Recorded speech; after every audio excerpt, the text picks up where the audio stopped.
Protest లో PGs and ఇంటర్న్సే కాకుండా కొంతమంది పేషెంట్స్ కూడా ఉన్నారు. ఒకసారి వాళ్ళతో అడుగుదాం, ఎందుకంటే వాళ్ళకి ఇక్కడ ట్రీట్మెంట్ చేసుకుంటారు కాబట్టి వాళ్ళకి ట్రీట్మెంట్ ఎలా జరుగుతుంది అని చెప్పేసి అది కూడా మాట్లాడించే ప్రయత్నం అదే. సార్ మీ పేరు? శివ. ఎక్కడ నుంచి సార్? సైనిక్పురి. ఇక్కడ ట్రీట్మెంట్కి వచ్చారా? ట్రీట్మెంట్కి వచ్చాను. ఎట్లుంటుంది సార్ ఇక్కడ ట్రీట్మెంట్? ఎట్లుంటుంది treatment? Good. Compare to English medicine homeopathy is good. So మళ్ళీ మీకు ట్రీట్మెంట్ ఈక్వల్ చేస్తున్నామని చెప్పి చెప్తారు, కానీ వీళ్ళకి స్టైఫండ్ అనేది చాలా తక్కువ వస్తుందంట. సో దాని గురించి ఏం చెప్పాలంటే? కరెక్ట్. ఇప్పుడే నేను కూడా డాక్టర్ తో విన్నాను, ఆంధ్రప్రదేశ్లో ఇట్స్ లైక్ 60,000, ఇక్కడ 30,000. సో ఒక పేషెంట్ ఎందుకు వచ్చారంటే డిసీజ్ క్యూర్ కావాలంట. వీళ్ళు మనకు హెల్ప్ చేస్తున్నారు కాబట్టి ఆబ్వియస్లీ గవర్నమెంట్ కూడా వీళ్ళకి హెల్ప్ చేయాలి. స్టైఫన్ అనేది సెంట్రలైజ్డ్ ఈక్వల్ ఉంటే బాగుంటుంది. ఆంధ్రప్రదేశ్లో కానివ్వండి, మన తెలంగాణ కానివ్వండి, ఈక్వల్ ఉంటే బాగుంటుంది. ఇప్పుడు వీళ్ళు స్ట్రైక్లో వెళ్ళిండ్రు, ప్రాబ్లం ఎవరికైతే ఉంది? పేషెంట్కి అవుతుంది. చూడండి ఎంత క్యూ ఉంది, almost like long queue. Wait చేయాలి వస్తుంది. నార్మల్గా వచ్చినప్పుడు 15 minutes అయిపోతుంది, ఇవాళ almost it took 1 hour. So obviously వీళ్ళ డిమాండ్స్ ఫుల్ఫిల్ చేస్తే బాగుంటుంది. సో ఇక్కడ ట్రీట్మెంట్ విషయానికి వస్తే మనం బయట ప్రైవేట్ వేరే గవర్నమెంట్ హాస్పిటల్స్ పోతే ఎంబీబీఎస్ సంబంధించి అలాంటివి పోతే అక్కడ ఇక్కడ ఆల్మోస్ట్ మేము సేమ్ చేస్తున్నాం, సేమ్ ట్రీట్మెంట్ ఉంటుంది, సేమ్ వర్క్ ఉంటుంది అని చెప్పి. సో సేమ్ అట్లానే ఉంటుందా మీకు పేషెంట్స్కి చూసుకోవడంలో కానీ? Treatment wise, hospital wise same, పర్లేదు, నో ప్రాబ్లం. వాళ్ళు బాగానే వచ్చినప్పుడు డిసీజ్ ఏముంది, ఎట్లా ట్రీట్మెంట్ అవుతుంది, మెడిసిన్ అవన్నీ ఓకే. సో మెడిసిన్స్ గవర్నమెంట్స్ నుంచి ప్రాపర్ గా మెడిసిన్స్ ఉంటుందా, కొన్ని మెడిసిన్స్ లేకుండా ఉంటుందా? టు బి ఆనెస్ట్ మొత్తం ఇక్కడనే దొరుకుతుంది, బయట నుంచి అయితే ఏం తీసుకునే అవసరం లేదు. ఇప్పుడు సో మెడిసిన్స్ అయితే ఎలాంటి ప్రాబ్లం అయితే లేదు. కొంతమంది పేషెంట్స్ వాళ్ళతో మాట్లాడడం. సో మీ పేరు ఎక్కడి నుంచి వచ్చారు? నేను మంచిర్యాల నుంచి వచ్చాను. నేను ఇక్కడ ఎంప్లాయీ అండి, ఐటీలో. ఐటీ అండి నేను ఇక్కడ ఐటీ అండి. మీకు ఎట్లా ఉంటుంది సాలరీ కావచ్చు, స్టైఫండ్ మీకు ఎట్లా ఉంటుంది? According to the skills we change company skills improve చేసుకున్న స్కిల్ కంపెనీ చేంజ్ చేస్తాం. So on that way it will be according to the skills అండి, మన ఎక్స్పీరియన్స్ బట్ అండి. సో ఇక్కడ మళ్ళీ వీళ్ళకి సంబంధించి వీళ్ళు ప్రొడ్యూస్ చేస్తూ ఉన్నారు, వీళ్ళు జెన్యూన్ అయిన డిమాండ్ అనుకుంటారు. It is genuine. నేను అకార్డింగ్ టు మా ఫ్రెండ్స్ సర్కిల్ తోటి నేను ఇక్కడికి వచ్చాను రిఫర్ చేస్తే. సో దట్టు నేను ఇక్కడికి వచ్చేసి ట్రీట్మెంట్ తీసుకుంటాను యాజ్ ఏంటిగా నేను ఇంటిలో. సో టుడే వచ్చేసి ఏమైందంటే ఇక్కడ స్ట్రైక్ చేస్తున్నారు, ఇబ్బంది అవుతుంది, ప్రజలకు కూడా ఇబ్బంది అవుతుంది ఏది ఉన్నా కానీ. యాజ్ ఓపీస్ అది మెడిసిన్స్ కూడా. సో వాళ్ళ ఇంటర్మ్స్కి పీజీస్కి as stipend according to the other స్టేట్స్కి ఇక్కడ తక్కువ ఉందండి, అకార్డింగ్ టు దట్ నేను నాలెడ్జ్ ప్రకారంగా.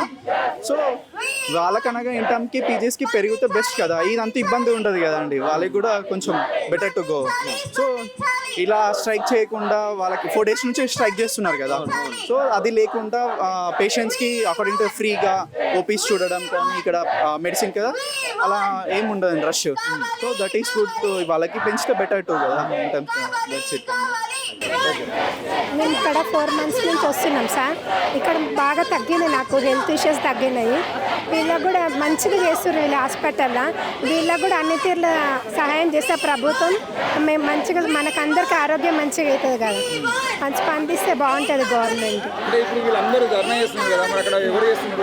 అక్కడ 2-3 ఉన్నారు డాక్టర్లు, చాలా కష్టం అవుతుంది సార్, మాకు చూయించుకోవడానికి చాలా కష్టం అవుతుంది. మా పాప 10th సెకండ్ సాటర్డే అని తీసుకొచ్చిన పాప కోసము. వీళ్ళకి న్యాయం జరిగేటట్టు చేయండి, గవర్నమెంట్ స్పందిస్తే బాగుంటుంది. గవర్నమెంట్ నుండి ఎలాంటి స్పందన లేదు. మరి ఇక్కడికి అసలు పేషెంట్స్ వస్తున్నారు, వీళ్ళని ఎంతమంది పేషెంట్స్ ఉన్నా కూడా ప్రభుత్వం ఎందుకు స్పందించట్లేదు? మరి అదే స్పందించాలని కోరుకుంటుందండి. అందరికీ ఇట్లా డాక్టర్లకు హెల్ప్ చేస్తేనే మన అందరం బాగుంటాం కదా, స్పందించేటట్టు చూడమని గవర్నమెంట్ కోరుకుంటుంది. బాగుందండి. అంటే వీళ్ళు మిగతా సమయాలలో పేషెంట్స్ మంచి చూస్తారండి. వాళ్ళు ఎవరినైనా ఓపికతోటి కనుక్కుంటారు, అన్ని మంచిగా చేస్తారు. నాకు చాలా ఇష్యూస్ తక్కువైనాయి. అదే వీళ్ళకి వాళ్ళు అడిగిన డిమాండ్లన్నీ ఒప్పుకోవాలని కోరుకుంటున్నాను. చెప్పండి, ఇన్ని డేస్ ఆల్మోస్ట్ 5th day అయినా ప్రొడ్యూస్ వస్తారు, అయినా సార్ ప్రభుత్వం మీద స్పందించడానికి కావట్లేదు. సో ఎందుకంటే ఇప్పుడు మేము స్ట్రైక్ స్టార్ట్ చేసి 5 days అవుతుందండి. 5 days కూడా పీస్ఫుల్ ప్రొటెస్ట్ అనేది స్టార్ట్ చేసినాము. అంటే సోషల్ మీడియాలో కానీ ఎక్కడ కానీ గవర్నమెంట్కి ఎలా అయితే మనం వ్యక్తం చేసుకోవాలో పీస్ఫుల్గా ప్రశాంతంగా వ్యక్తం చేసుకుంటాం. కానీ ఇంతవరకు మాకు ఒక సానుకూల స్పందన అయితే ఏది రాలేదు. మరి చూడాలి ఇక గవర్నమెంట్ ఎందుకు ఇంత నిర్లక్ష్యంగా ఉందో మా పట్ల అనేది అర్థమవుతుంది. సో ట్రీట్మెంట్స్ ఎట్లా జరుగుతుంది అంటే అవుట్ పేషెంట్ తాకిడి ఎక్కువ ఉందని చెప్పేసి చెప్తారు, అలాంటిది మీరు ప్రొడ్యూస్ చేస్తున్నారు, మళ్ళీ వాళ్ళ పేషెంట్స్కి ఏమైనా ఇబ్బంది కలిగిస్తుంది? ఇప్పుడు పేషెంట్స్కి ఇబ్బంది పెట్టడం అయితే మాకు చాలా బాధాకరమే అనిపిస్తుంది. ఎందుకంటే మేము లోపల కూర్చొని సేవ చేయాల్సిన డాక్టర్లము ఇప్పుడు మీరు చూడొచ్చు 5 రోజుల నుంచి బయట కూర్చుంటున్నాం. లోపల కూర్చొని సేవ చేయాల్సిన డాక్టర్లము ఈ రోజు మేము బయట కూర్చోవాల్సిన పరిస్థితి వచ్చింది. లోపల పెన్ను పట్టుకోవాల్సిన వాళ్ళు ఈరోజు ప్లకార్డ్ పట్టుకున్నాం. లోపల కూర్చొని మెటర్మీడ్ కాడనే మాకు డ్రగ్స్ చదవాల్సిన వాళ్ళం స్లోగన్లు చదువుతున్నాం. ఇలాంటి సిచ్యువేషన్ వచ్చింది. అసలు ఇలాంటి సిచ్యువేషన్ మళ్ళీ ముందు రాకుండా ఉండాలనే మేము గత 10 ఏళ్ల నుంచి పడుతున్న బాధలు మళ్ళీ ఇంకొక స్టూడెంట్లు వచ్చి స్ట్రైక్ చేయొద్దనే ఆలోచనతో అందరము ముక్కుమ్మడిగా వచ్చి స్ట్రైక్ చేయడం జరుగుతుంది. దీనికి గవర్నమెంట్ మంచి స్పందన ఇస్తుందని మేము అనుకుంటున్నాము. కానీ ఇంతవరకు అయితే స్పందన అయితే ఏం రాలేదు. మరి గవర్నమెంట్ ఎందుకు ఇట్లా చేస్తుంది ఏందనేది మాకు అర్థం అవ్వట్లేదు. అంటే రిప్రజెంటేషన్ మల్టిపుల్ టైమ్స్ రిప్రజెంటేషన్ ఇచ్చినాం. సో అప్పుడు వాళ్ళు ఏం చెప్పారంటే ఏమని చెప్పినట్టు ఈ విధంగా ఆర్థికంగా ఇబ్బంది ఉంది ప్రభుత్వానికి కానీ అట్లా ఏమైనా చెప్పారు, జస్ట్ తీసుకొని వదిలేసిరా? మేము గత ఇప్పుడు ఒక 2-3 ఇయర్స్ నుంచి 60+ అంటే ఒక 60కి పైగా రిప్రజెంటేషన్స్ ఇచ్చాం. మాకు ఒక హైరార్కీ లెవెల్, మా ప్రిన్సిపల్ తర్వాత డైరెక్టర్ ఉంటారు, డైరెక్టర్ తర్వాత ప్రిన్సిపల్ సెక్రటరీ, వీళ్ళ ద్వారా ప్రతి ఒక్కరికి రిప్రజెంటేషన్స్ ఇచ్చుకుంటూ వెళ్ళాము. సరే చేస్తామమ్మా అనడం తప్ప మాకు ఎటువంటి సానుకూల స్పందన అయితే రాలేదు. అది మేము ఇప్పుడు మా డిమాండ్ ఏంటంటే on par with allopathy with arrears, అది కూడా మేము డిమాండ్ చేస్తున్నాము. ఇంతవరకు అయితే స్పందన అయితే ఏమి రాలేదు. చూస్తాం, మాకు స్పందన వచ్చే వరకు మేమైతే నిరవధిక సమ్మె అయితే నిర్వహిస్తాం. సో అంటే మీకు ఓన్లీ 30 మంత్ 30,000 వస్తుందంట, అది కూడా టైంకి రావట్లేదు అని చెప్పి చెప్తారు. సో ఎట్లా మేనేజ్ చేస్తుంది 30,000 టైంకి రాకపోవడం, మళ్ళీ ప్లస్ మీరు మెటీరియల్స్ కావచ్చు, మీరు ఇక్కడ దీనికి సంబంధించి ఎట్లా మేనేజ్ చేస్తున్నారు? ఇప్పుడు మీరు చూసుకున్నట్టయితే ఇంటర్న్షిప్ చేసే విద్యార్థులకి 13,000 వస్తుందండి. మన పోస్ట్ గ్రాడ్యుయేట్స్కి వచ్చేసరికి 30,000, 32,000, 34,000 వస్తుంది. ఇప్పుడు ఒక ఇప్పుడు సాధారణ మధ్యతరగతి స్టూడెంట్ పీజీలో మేము థీసిస్ చేస్తాం, రీసెర్చ్లో పేషెంట్కి కొన్ని టెస్టులు చేయించాల్సి ఉంటుంది. ఎందుకంటే ఇది గవర్నమెంట్ హాస్పిటల్, మా సొంత ఖర్చుతో మేము కొన్ని టెస్టులు చేయించాల్సి వస్తుంది.